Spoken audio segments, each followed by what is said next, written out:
Radhe Radhe friends. आज मैं आपको सातुड़ी तीज यानी सत्तू तीज की कथा सुनाऊंगी। सातुड़ी तीज की पूजा विधि इस प्रकार है। भादो मास की तृतीया तिथि को सातुड़ी तीज का व्रत किया जाता है। इस व्रत में महिलाएं पूरे दिन उपवास रखती हैं और शाम के समय महिलाएं 16 श्रृंगार करके तैयार होती हैं और निमड़ी माता की पूजा करती हैं। इनकी पूजा के लिए मिट्टी और गोबर से दीवार के सहारे पर एक छोटा सा तालाब बनाते हैं।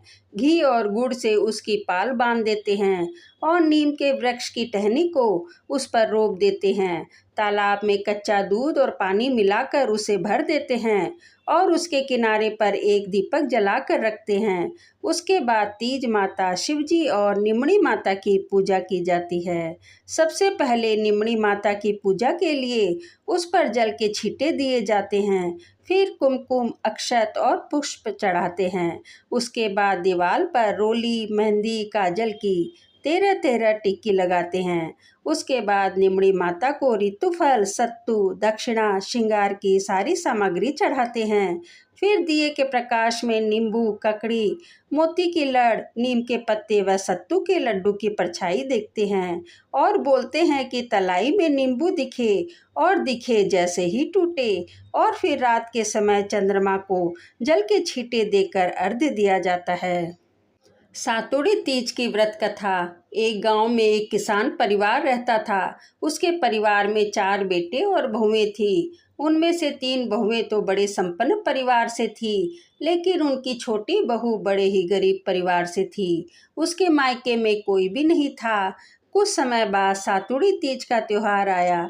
नियम के अनुसार तीनों बहुओं के पीहर से सत्तू आया, लेकिन छोटी बहू के पीहर से कुछ भी नहीं आया। यह देखकर वह उदास होकर सो गई।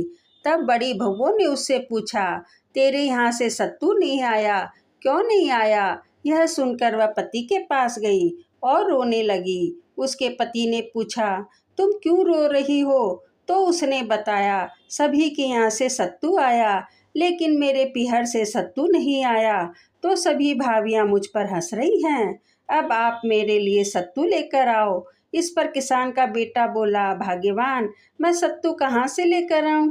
इस पर उसकी पत्नी ने कहा, मैं यह सब नहीं जानती, मुझे तो किसी भी कीमत पर चने का सत्तू चाहिए।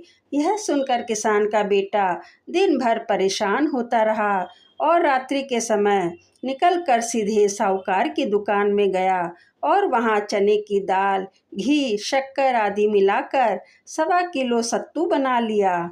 इतना करने के बाद वह किसान का बेटा अपनी पोटली बांधकर जाने लगा। तभी खटपट की आवाज़ सुनकर साहूकार के नौकर जाग गए और वे चोर चोर आवाज़ लगाने लगे। नौकर की आवाज़ सुनकर साहूकार और उसकी पत्नी भी जाग गए और वे जल्दी से दुकान में आए। उन्होंने किसान के बेटे से पूछा, तुमने चोरी क्यों की? तब किसान का बेटा बोला, मैं चोर नहीं हूँ, मेरी पत्नी ने तीज का व्रत किया है और उसके मायके में कोई भी नहीं है, तो मैं यहाँ 1.25 किलो सत्तू लेने आया हूँ। साहूकार ने जब उसकी तलाशी ली तो उसके पास केवल 1.25 किलो सत्तू ही निकला। यह देखकर साहूकार की पत्नी ने कहा, तुम और भी कुछ ले जा सकते थे, तुमने तो केवल सत्तू ही लिया। तब किसान का बेटा बोला, मैंने अपनी पत्नी की सारी बातें सुना दी। यह सुनकर साहूकार व उसकी पत्नी का मन बदल गया। उसके कोई संतान भी नहीं थी। उन्होंने उसे अपनी धर्म की पुत्री बना लिया और उन्होंने किसान के बेटे से बताया कि अब यह बताओ, सत्तू तीज में क्या क्या लगता है। तब किसान के बेटे ने व्रत की पूरी विधि बता दी और आराम से अपने घर जाकर सो गया। अगले दिन सुबह सुबह साहूकार ने अपने नौकर के हाथ सत्तू व श्रृंगार का सामान, कपड़े, दक्षिणा आदि सारा सामान अपनी धर्मपुत्री के घर भिजवा दिया। इतना सारा सामान देखकर सबने पूछा, इतना सामान कहाँ से आया? तुम्हारा तो मायका भी नहीं है। तो उस पर उसने रात्रि की साहूकार वाली सारी बातें सुना दी और कहा कि साहूकार ने मुझे अपनी धर्म की पुत्री बनाया है और उन्होंने यह सारा सामान भिजवा दिया। इसके बाद सभी ने मिलकर खुशी खुशी पूजा की। कहानी अधूरी हो तो पूरी करना। पूरी हो तो मान करना। इसी तरह और कथाओं का आनंद लेने के लिए भजन गीत बाई मधु को सब्सक्राइब जरूर करें। धन्यवाद।